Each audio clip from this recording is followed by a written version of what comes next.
Hey guys, what is up? It's Dusty here and welcome back to another episode of the Daily Crypto News. And today marks the 1-year anniversary of the Ripple v SEC lawsuit. Yes guys, it's been exactly 1 year since the SEC came out and publicly accused Ripple of selling securities that we all know as XRP.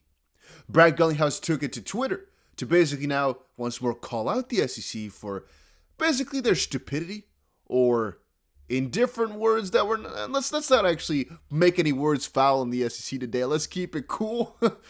But I have a video for you guys today that is going to put your entire perception in like a warp zone, because the video which you are about to watch really makes it look as if everything in the Ripple v SEC lawsuit is one big show.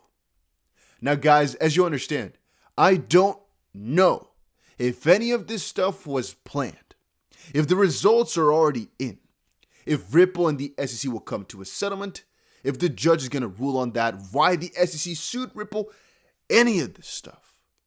But once you watch this video, you'll be like, what in the world? What? And that's exactly what I just had. And we'll find out exactly why this video is important in just a second, because it's mentioned a little bit down below right here. So let's just quickly read through what Brad Garlinghouse wrote, and then we're going to get to that video.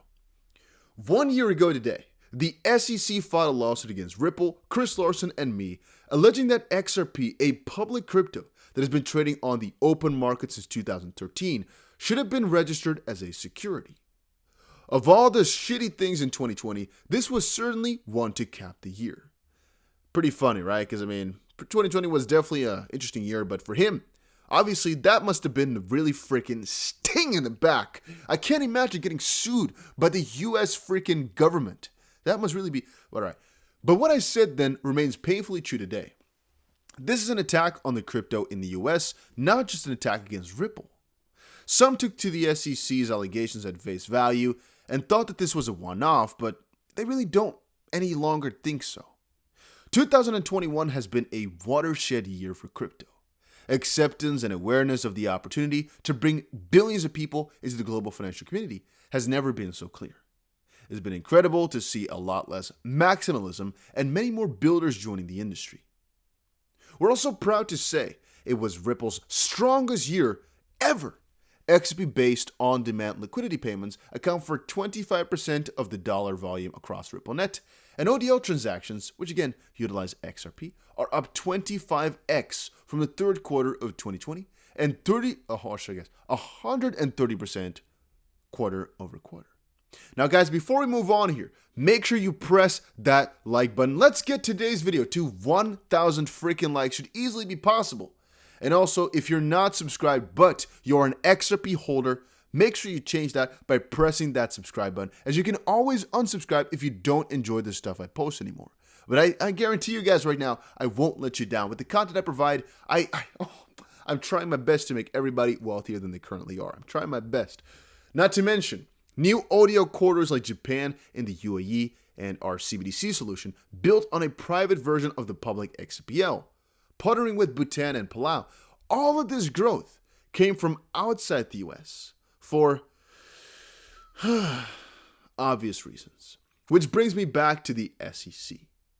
As chairman, Gary Gensler seeks to expand its remit, he has taken an aggressively anti-crypto approach. And companies are already moving outside the US.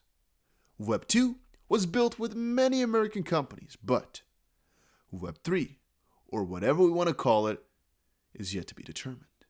Now, ignoring their prior statements, the SEC today won't answer questions about the legal status of Ethereum, which of course to the majority of us is all like, what? Much less anything else. Is the agency actually living up to its mission of protecting investors with regulation by enforcement and what Hester Peer calls strategic ambiguity? Because what in the world is that for a legal policy? Like, I shouldn't be slapping myself when I record these things, but man, do I get... I don't understand. How can you claim to be there for the investors, protect the investors, do this for the investors, But when they come to ask questions about what they should do, it's like, oh, no, we're not going to tell you that. No, we don't know. What?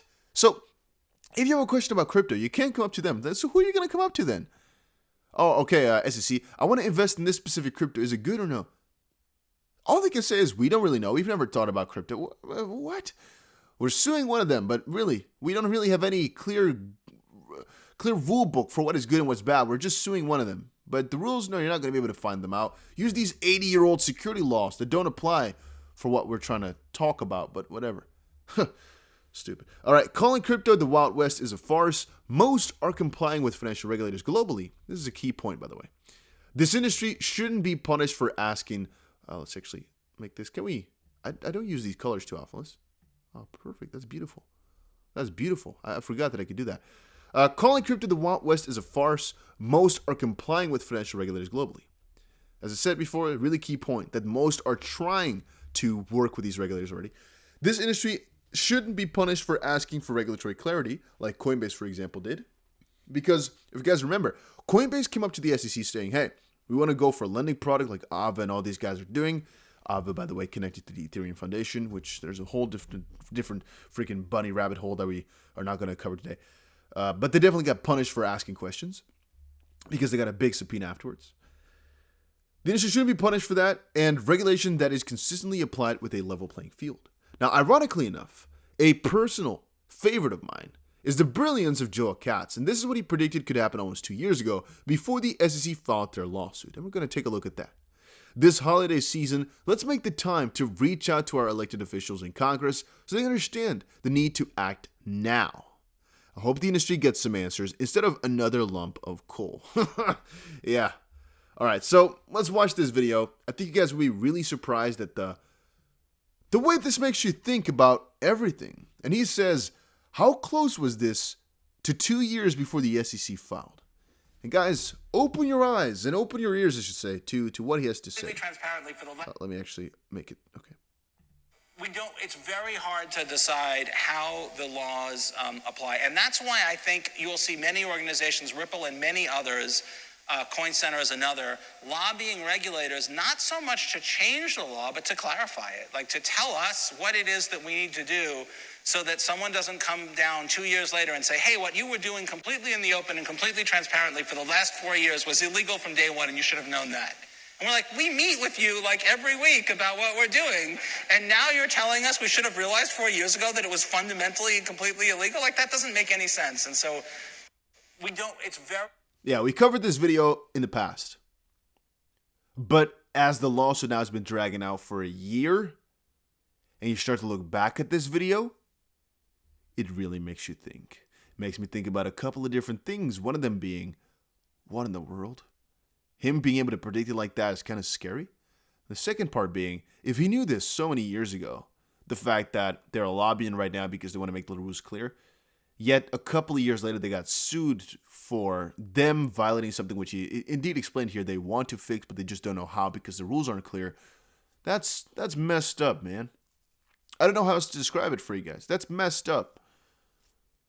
However, I don't want to drag this video out too much longer except for the fact that it just doesn't really make a lot of sense to me. Here, Stewart says, David's interview was on March 9, 2019. SEC press release December 22nd, 2020. About 1.7 year later after he did this interview. Really makes you think, guys. Really makes you think. What if it...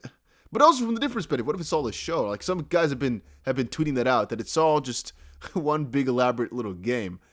I'm not really on that side, as I mostly think for Ripple themselves it would be better to this manner. But what I've seen a couple of people say is, well, Ripple wants the clarity for their cryptocurrency XP. They want it to be first, and they want it to be official, like as official as possible. So they have to go through this process to get their cryptocurrency the legitimacy that it deserves or that they want.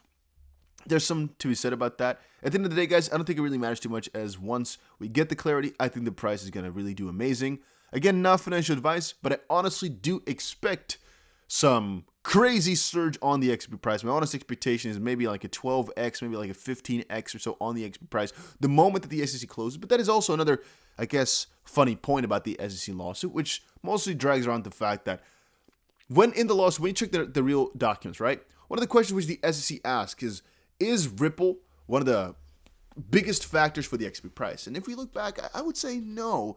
Bitcoin obviously is the biggest factor, but I would say the second biggest factor actually has been the SEC in terms of real price action and in terms of real drastic changes in the market. The SEC really has done the most for them.